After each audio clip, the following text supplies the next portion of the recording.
की भड़की आग। मिस्र को आई मोदी की याद। अल सीसी ने की भावनात्मक अपील।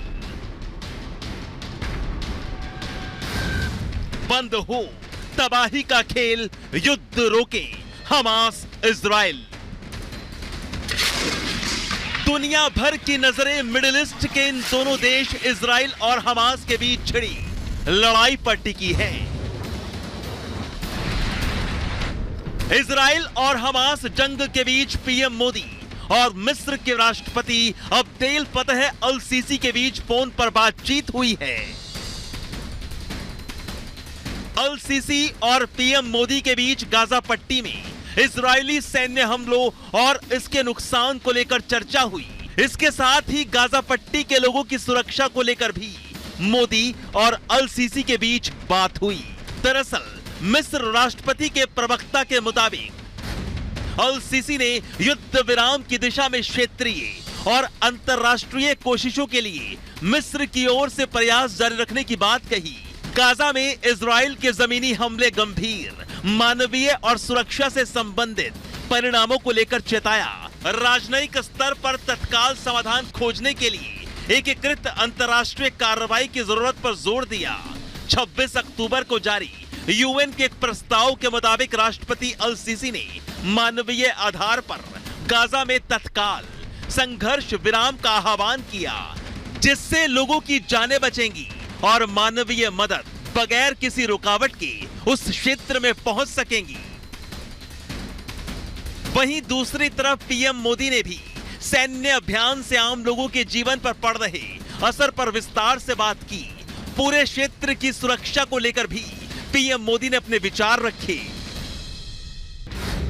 आपको बता दें कि इजराइल हमास युद्ध में मिस्र महत्वपूर्ण भूमिका निभाता है, क्योंकि मिस्र राफा क्रॉसिंग को नियंत्रित करता है।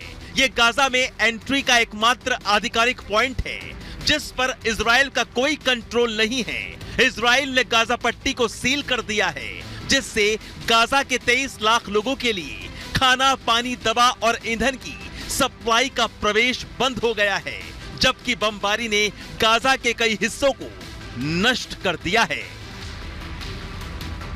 दरअसल मिस्र भारत और इजराइल के रिश्ते से वाकिफ है, साथ ही भारत के तेजी से वर्ल्ड लीडर की ओर बढ़ते कदम को भी बखूबी जानता है। कैसे विश्व नेता मोदी के मुरीद हैं, इसलिए मिस्र के राष्ट्रपति अल सीसी की पीएम मोदी से इजराइल और हमास युद्ध पर गंभीर चर्चा इस बात की ओर इशारा है कि भारत अगर शांति के लिए पहल करवाएगा तो फिर मुमकिन है इजराइल हमास के बीच युद्ध विराम हो जाए।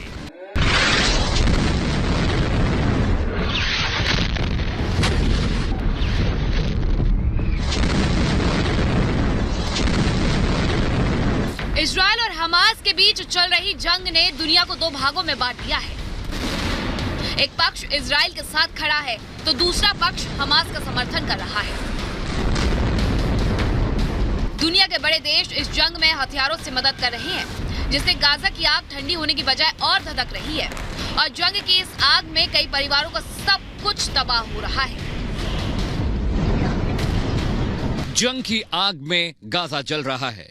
वहां पे हमास के आतंकी हैं, जिसका सबसे ज्यादा नुकसान सिविलियन को हो रहा है। वो जो सिविलियन हैं उन्हें ह्यूमन शील्ड की तरह इस्तेमाल कर रहे हैं और बार बार ये प्रोपेगेंडा कर रहे हैं कि गाजा में जो इजरायली फोर्सेस हैं वो फिलिस्तीनियों को मार रही हैं, वो सिविलियन को मार रही हैं। लेकिन मजबूरी ये है कि उसमें ही तमाम सिविलियंस, तमाम ऐसे लोग हैं जो हमास को सपोर्ट करते हैं। मसलन अस्पताल, मस्जिद और बहुत सारी इमारतें हैं जहां पर हमास के आतंकी छिपे हुए हैं। इसीलिए इजरायली फोर्सेस वहां पहले स्ट्राइक कर रही हैं और फिर जमीनी हमले में उसे तबाह कर रही हैं। इजराइल हमास जंग को लेकर यूएन में युद्ध विराम का प्रस्ताव पास हुआ। जंग को लेकर यह 5वां प्रस्ताव है जिसे स्पेन ने पेश किया था। इस प्रस्ताव के पक्ष में 144 वोट पड़े, जबकि 14 देशों ने इसकी खिलाफत की। दुनिया के 45 देश ऐसे हैं जिन्होंने इस वोटिंग से दूरी बना ली, जिसमें भारत का भी नाम शामिल है। दरअसल भारत लंबे समय से इजराइल फिलिस्तीन विवाद के निपटारे के लिए 2 स्टेट थ्योरी की बात करता रहा है, लेकिन दुनिया के कई देश इसे मानने को तैयार नहीं है। पूरी रात यहाँ पर शेलिंग हुई है।